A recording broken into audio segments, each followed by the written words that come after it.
Salseros Inside, voilà, première interview en direct du festival.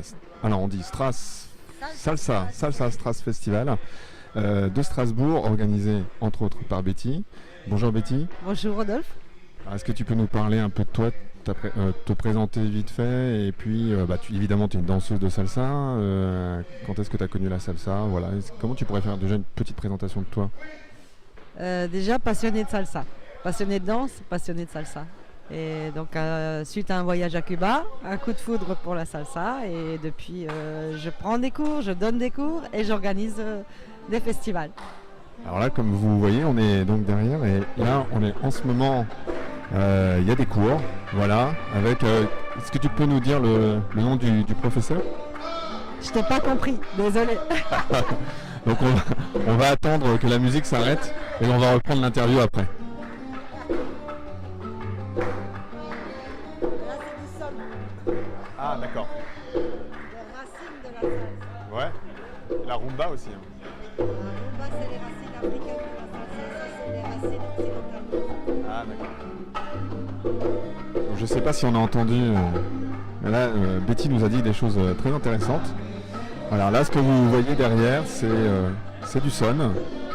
Voilà, donc les élèves apprennent le son. Quel est le nom du professeur?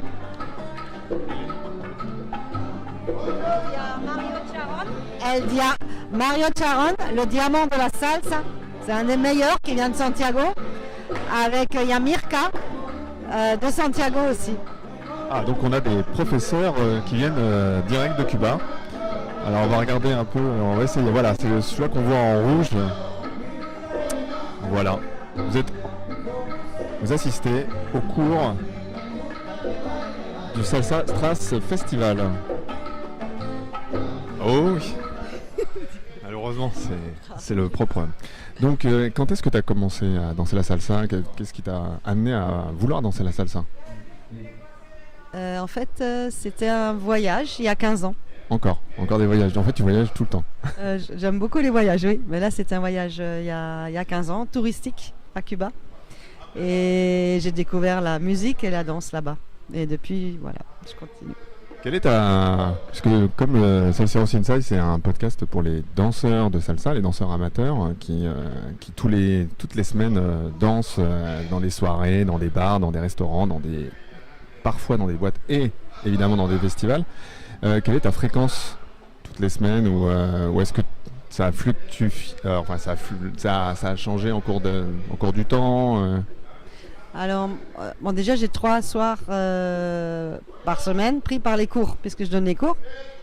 Et généralement après les cours je sors avec les élèves, donc il y a 2 à 3 sorties par semaine. Peuvent se rajouter les week-ends, quand il y a un festival ou quand il y a des soirées spéciales.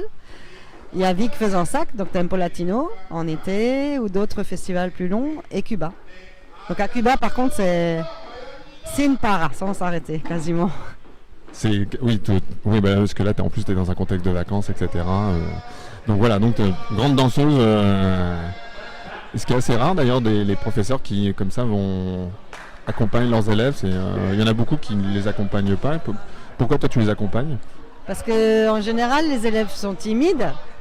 Et s'ils viennent avec le professeur, du coup déjà je peux leur faire découvrir des endroits. Et puis voilà, après ils sortent sans moi, ils n'ont pas besoin de moi après. Mais généralement, surtout au début, je les emmène. Et puis ça donne un autre contact aussi entre nous et entre eux et avec les autres salseros. Donc du coup, moi je trouve que c'est sympa.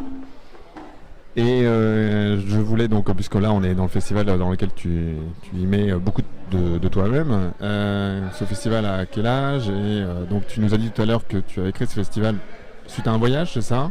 Il y a eu un voyage il y a 15 ans, mais l'association date de 2006.